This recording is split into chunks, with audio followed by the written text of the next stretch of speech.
Cartoon channel family எல்லாருக்கும் ஒரு பெரிய ஹாய் ஃப்ரெண்ட்ஸ். நம்ம சேனல்ல ஒளிபரப்பாயிட்டு இருக்க கிராமத்து காவிய ஸ்டோரியை முடிங்கன்னு சில பேர் கமெண்ட்ல சொல்லிட்டு இருக்கீங்க. ஒழுங்கா இதோட எபிசோட்ஸை ஃபுல்லா பாக்குறதும் இல்ல, கமெண்ட்ஸும் ஒழுங்கா பண்றது இல்ல. ஒரு எபிசோட ஃபுல்லா பார்த்தாதானே நாங்க ஸ்டோரி எப்படி எடுக்கிறோம்னு உங்களுக்கு புரியும். அது இல்லாம வெறும்னே தம்ப்நெயில மட்டும் பார்த்துட்டு கமெண்ட் பண்ணிட்டு போயிடுறீங்க. நம்மளோட ரஜிபாப்பா சேனல்ல வர கதைகள் எல்லாம் நீங்க பார்த்திருக்கீங்க. இது வரைக்கும் வந்திருக்க கதைங்க எல்லாமே எவ்வளவு தரமானதுன்னு உங்களுக்கே தெரியும், எவ்வளவு காமெடியானதுன்னு உங்களுக்கு தெரியும். அப்படி இருந்தும் கூட இந்த கதையை பார்த்து நிறைய பேர் நல்லா இல்ல அப்படி இப்படின்னு கமெண்ட் பண்றீங்க. பரவாயில்ல ஃப்ரெண்ட்ஸ், உங்களுக்கு பிடிக்கலன்னா இந்த கதையை கண்டிப்பா முடிச்சிருவோம். இந்த கதையை முடிக்கணுமா கண்டினியூ பண்ணணுமான்னு நீங்களே கமெண்ட்ல சொல்லுங்க ஃப்ரெண்ட்ஸ். நீங்க என்ன சொல்றீங்களோ அதை தான் நாங்க செய்ய போறோம் ஃப்ரெண்ட்ஸ். உங்க விருப்பம் தான் எங்களோட விருப்பமோ. ஆனா முழுசா பார்க்காம கமெண்ட் பண்ணாதீங்க, முழுசா எபிசோட பார்த்துட்டு கமெண்ட் பண்ணுங்க ஃப்ரெண்ட்ஸ். இந்த கதையை முடிக்கணும்னா முடிச்சிட்டு நாங்க வேற ஒரு சூப்பர் ஸ்டோரியை எடுத்துட்டு வரோம் ஃப்ரெண்ட்ஸ் உங்களுக்காக. இல்லனா இதே ஸ்டோரியை கண்டினியூ பண்ணுமா அதே கமெண்ட்ல சொல்லுங்க. நீங்க என்ன சொல்றீங்களோ அதே மாதிரி நாங்க செய்யறோம் ஃப்ரெண்ட்ஸ். வாங்க நம்ம கிராமத்து காவியம் எபிசோடுக்குள்ள போலாம். ஏக்கா இந்தாங்கக்கா மை பணம். மொய் பண்ணலாம் நம்மளுக்குள்ள எதுக்கு தம்பி? பரவாயில்லக்கா இந்தாங்க வாங்கிக்கோங்க. சரி தம்பி. ஏக்கா நான் வந்து ரொம்ப நேரம் ஆயிட்டு போயிட்டு வரேன்க்கா. தம்பி என்ன உடனே கிளம்புறியே? சாப்பிட்டு வாங்க. இல்லக்கா பரவாயில்ல இருக்கட்டும், வீட்டுல மீனா ஒத்தையில இருப்பா, நான் கிளம்புறேன்க்கா. தம்பி உங்களை பார சொன்னதே ராசாத்திட்ட 4 வார்த்தை பேசிட்டு போவியன்னா. என்னதான் பிரச்சனையா இருந்தாலும் உட்கார்ந்து பேசினா எல்லாம் சரியாயிரும் தம்பி. ராசாத்தி ஏதோ கோவத்துல அப்படி நடந்துக்கிட்டா. ஆனா நீங்க இல்லாம அவளால இருக்க முடியாது தம்பி. நீங்க கொஞ்சம் புரிஞ்சுக்கிடுவீன்னு நான் நம்பியேன். கொஞ்சம் ராசாத்தி கிட்ட மனசு விட்டு பேசுங்களா. ஃபங்க்ஷனுக்கு வந்தாச்சு, இப்படி சாப்பிடாம அவசரமா வாடுனா என்ன அர்த்தம்? சாப்பிட்டுட்டு கொஞ்ச நேரம் இருந்து ராசாத்திட்ட பேசிட்டு போங்க. பிள்ளை வாழ்க்கை இப்படி ஆயிட்டு அவ வாழ்க்கை இப்படி ஆயிட்டுன்னு அவ வேதனைப்படியா? என் புருஷனா இதால வேதனைப்படியாவ? எனக்கு அதை பார்த்து வேதனையா இருக்கு தம்பி. இப்படி எல்லாரும் வேதனைப்படுற மாதிரி ஒரு விஷயத்தை செஞ்சா நல்லாவா இருக்கு? உங்க பிள்ளைக்கு இது வேதனை தானே. பிரியங்க வாழ்க்கை நல்லா இருக்கணும் தான் அந்த மீனா காலத்துல தாலி கட்ட ராசாத்தி சம்மதிச்சா. என் புருஷனா அன்னைக்கு அதுக்கு தான் சம்மதிச்சாவ, நாங்களும் அதுக்கு தான் சம்மதிச்சோம். பிரியங்க வாழ்க்கை மட்டும் இதுல சம்மதப்படலன்னா நாங்க அன்னைக்கு எல்லாரையும் அழிச்சு போட்டுட்டு அவங்கள கூட்டிட்டு வந்திருப்போம். அவ்வளவு நேரம் நாங்க அங்க பொறுமையா இருந்தது எதுக்கு? அந்த பிள்ளை நல்லபடியா அங்க வாழணுமே, சின்ன ஜிஸ்ல நல்லா இருக்கட்டுமேண்டா. ஆனா இப்ப அவ வாழ்க்கையே கேள்விக்குறியாயிட்டு. அவளை வேண்டான்னு அந்த பையன் சொல்லிட்டான். ஏக்கா மாப்பிள்ள ஒன்னும் அவளை வேண்டான்னு சொல்லல, இவதான் மாப்பிள்ள வேண்டான்னு சொல்லிட்டு அங்க போய் உட்கார்ந்துருக்காக்கா. நானும் ஒரு அப்பனா எவ்வளவுதான் அட்வைஸ் பண்றது. சரி தம்பி, ஏதோ ஒரு பிரச்சனை ஆயிட்டு பிரிஞ்சிட்டாவ. அவ வாழ்க்கைக்காக தானே அவ கழுத்துல நீங்க தாலி கட்டினியே. இப்ப பொண்டாட்டி பிள்ளை வேண்டான்னு நீங்க அங்க போய் கிடந்தா என்ன அர்த்தம் தம்பி? அந்த மீனா பெத்த பிள்ளையும் கெட்டி குட்டாச்சு. இப்ப நீங்க பெத்த பிள்ளை தானே இந்த வாழ்க்கையை தொலைச்சிட்டு நிக்குது. உங்க பொண்டாட்டியும் உங்களை விட்டு கொடுக்க முடியாம அல்லாடிட்டு கிடக்கா. எல்லா பக்கமும் நீங்க யோசிக்கணும்ல.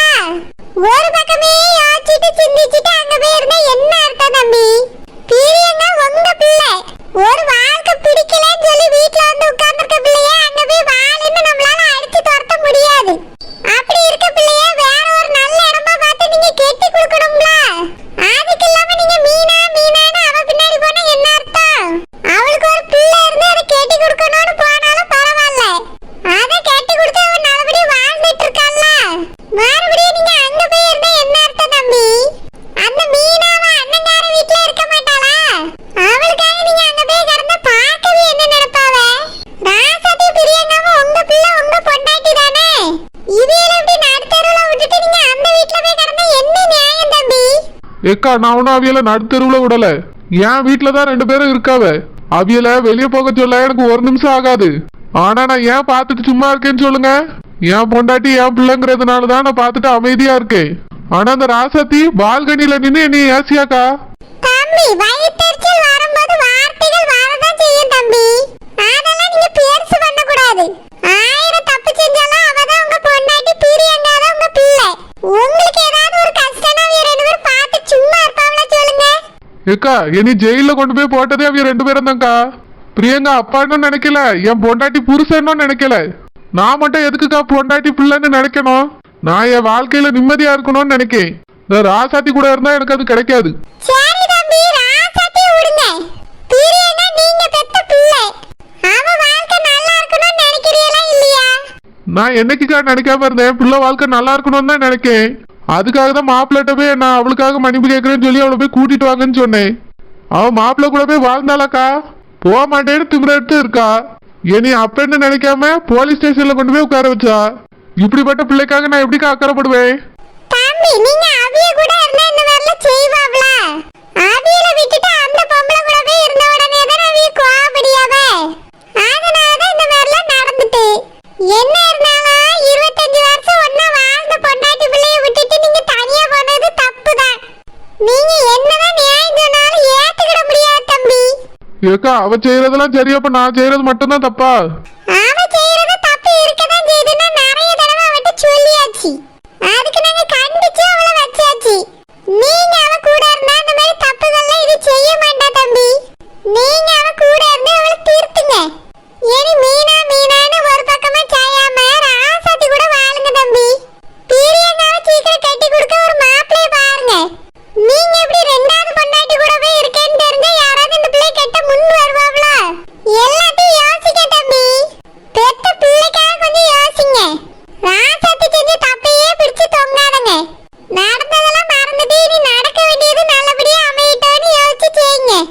ஏக்கா சரத்பாபு மாப்பிள்ளைக்கு என்ன குறைச்சல்? இவ எதுக்கு அவர் கூட போய் வாழ மாட்டேங்க? அது என்னமோ தெரியல, ஆரம்பத்துல இருந்து ஒருத்தர் பிடிக்கல. பிடிச்சு 2 பேருக்கு கல்யாணம் நடக்கல. மேடையில இருந்த பிள்ளைக்கு அவனாதானே வந்து தாலி கட்டனா. ஆரம்பத்துல இருந்து அவளுக்கு அவனை பிடிக்கல, அவனுக்கும் அவளை பிடிக்கல.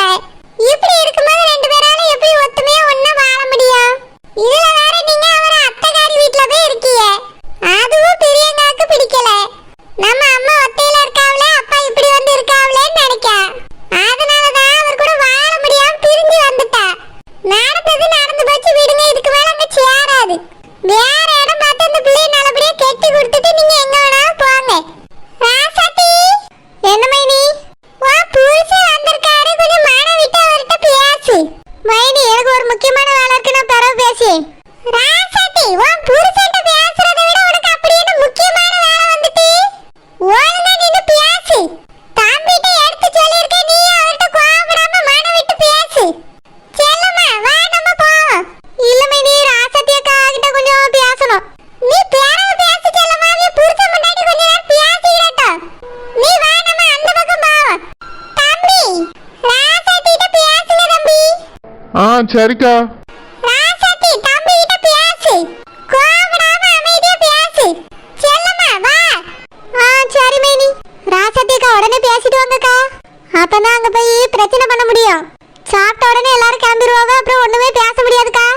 டக்குன்னு பேசிட்டு வாங்க. சரி செல்லம்மா. செல்லம்மா வான்னு சொன்னவனே. சரி மைனி வாய்.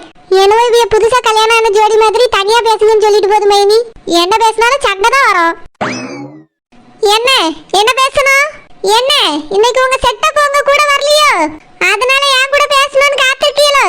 ராசாத்தி கோயில்ல வச்சு இப்படியா பேசுவாவ? ஓஹோ, கோயில்ல வச்சு இப்படி பேசினாலே உங்களுக்கு டென்ஷன் ஆகுதோ?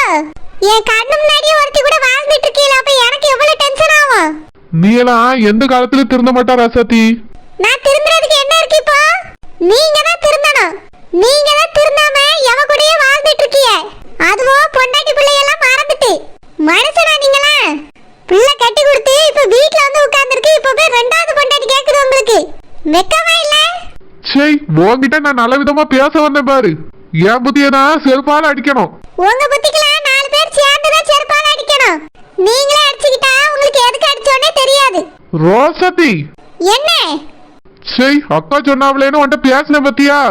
அதானே உங்களுக்கு தோணினா என்கிட்ட பேச மாட்டீங்களே. அக்கா சொன்னாவா ஆட்டுக்குட்டி சொன்னாவான்னு கடமை கழிக்கிறதுக்கு என்கிட்ட பேச வந்திருக்கீங்க. மனுஷனா நீங்களா?